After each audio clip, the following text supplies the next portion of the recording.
नमस्कार, मी Shweta Tamboli, holistic wealthy life and trading psychology coach.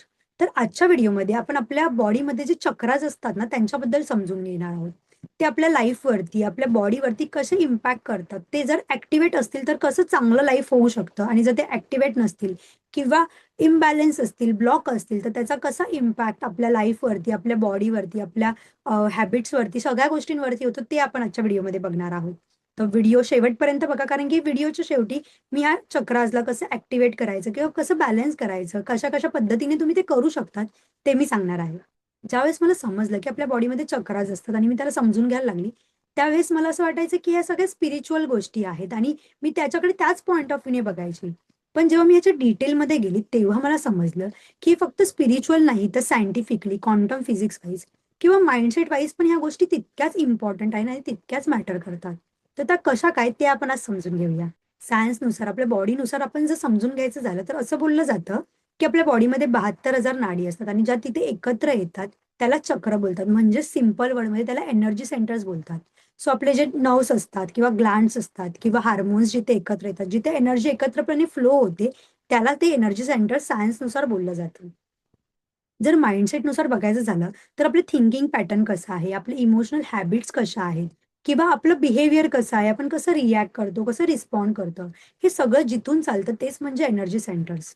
समजा तुमच्या माइंडमध्ये भरपूर सारे डाउट्स असतील, फिअर्स असतील, तर तुमचं चक्र काय होतं, इम्बॅलन्स होतं. पण ते जर तुम्हाला क्लॅरिटी असेल, तुम्हाला माहिती आहे की तुम्हाला काय करायचंय किंवा तुमचे विचार जे आहेत ते पॉझिटिव्ह असतील, तर ऑटोमॅटिकली तुमचं चक्र ॲक्टिव्हेट राहतं. जर न्यूरोसायन्सनुसार समजून घ्यायचं झालं ना, तर आपले थॉट्स आणि आपले इमोशन्स जे असतात ना, ते आपल्या बॉडीमध्ये आहेत ना, इलेक्ट्रिकल वेव्हज क्रिएट करतात आणि त्या वेव्हज काय करतात, डिफाईन करतात, की तुमचे चक्र बॅलन्स असणार आहेत की इम्बॅलन्स असणार आहेत. जर ते इलेक्ट्रिकल वेव्हज ज्या आहेत, त्या पॉझिटिव्ह असतील, तर चक्र ऑटोमॅटिकली बॅलन्स व्हायला मदत होते. पण त्या जर निगेटिव्ह असतील, तर त्या इम्बॅलन्स होतात किंवा ब्लॉक होतं. तर आता आपण बघूया, की आपलं माइंडसेट आपल्या चक्रासवरती कसं इम्पॅक्ट करतं. तर आपल्या प्रत्येक विचाराला एक आहे ना व्हायब्रेशन्स असते, एक फ्रिक्वेन्सी असते. समजा मी जर पॉझिटिव्ह विचार करते, तर माझ्या बॉडीमध्ये positive energy, positive vibrations, positive frequency create होते.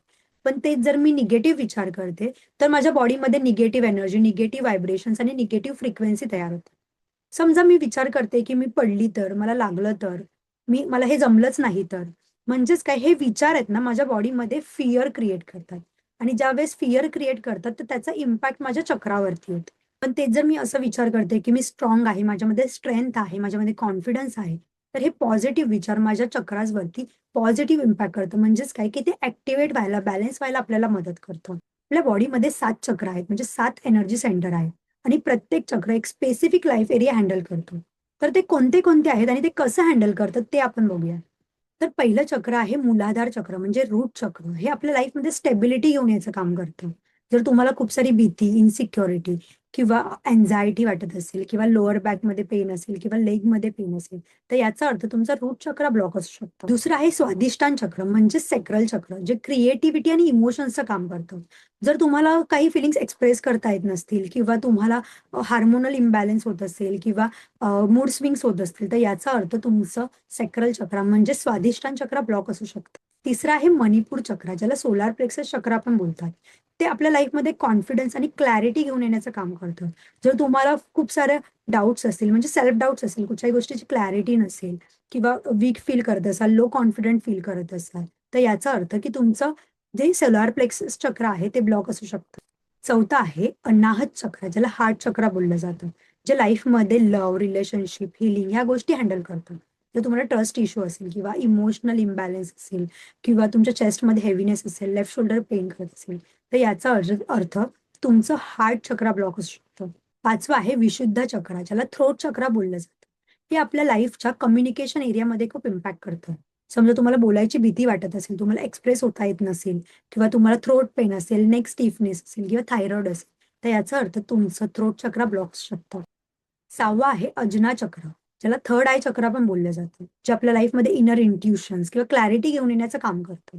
समजा जर तुम्ही खूप जास्त ओव्हर थिंकिंग करत असाल, कन्फ्यूज असाल किंवा तुम्हाला समजतच नसेल, की मी नक्की काय डिसिजन घेतले पाहिजे, तुम्हाला फोकस नसेल किंवा हेडेक होत असेल, तर याचा अर्थ तुमचं अजना चक्र ब्लॉक असू शकतं. 7वं आहे सहस्त्र चक्र, ज्याला क्राउन चक्र पण बोललं जातं. हे आपल्या लाईफमध्ये आपल्याला अवेअरनेस घेऊन येण्याचं किंवा ग्रोथ माइंडसेट घेऊन येण्याचं खूप महत्त्वाचं काम करतं. जर तुम्हाला खूप जास्त निगेटिव्ह विचार येत असतील किंवा तुम्हाला मेंटल फटीग फील होत असेल किंवा तुम्ही स्पिरिच्युअली कनेक्टेड होऊ शकत नसाल किंवा तुम्हाला तुमच्या लाईफचं पर्पज माहिती नसेल, तर याचा अर्थ तुमचं क्राउन चक्र ब्लॉक असू शकतं.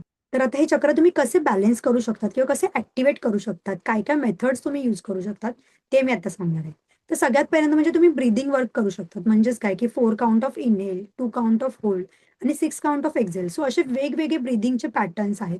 ते पॅटर्न फॉलो करू शकतात. दुसरं म्हणजे तुम्ही मेडिटेशन फॉलो करू शकता.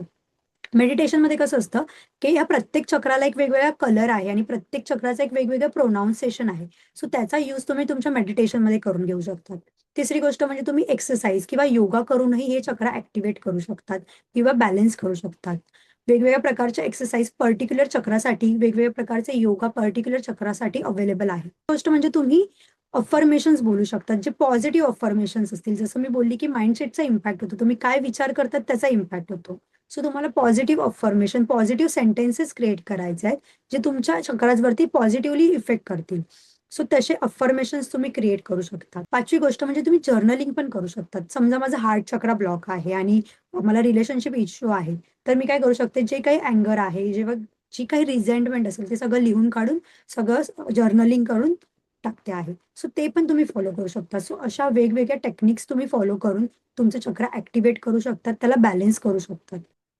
जर तुम्हाला समजून घ्यायचं असेल, की नक्की तुमचं कुठचं चक्र ब्लॉक आहे, तर मी एक पॉवरफुल चक्रा स्कॅनिंग टूल क्रिएट केला आहे, ज्याच्यामध्ये तुम्हाला समजू शकतं, की नक्की एक्झॅक्टली तुमचं कुठलं चक्र ब्लॉक आहे आणि त्याच्यावरती मी तुम्हाला गाईड पण देईल, की तुम्हाला काय प्रॅक्टिसेस केल्या पाहिजे, जेणेकरून ते चक्र ॲक्टिव्हेट व्हायला, इम्बॅलन्स झालं असेल, तर बॅलन्स व्हायला मदत होईल.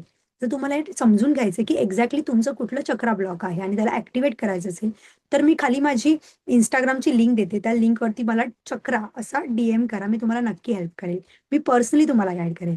Thank you.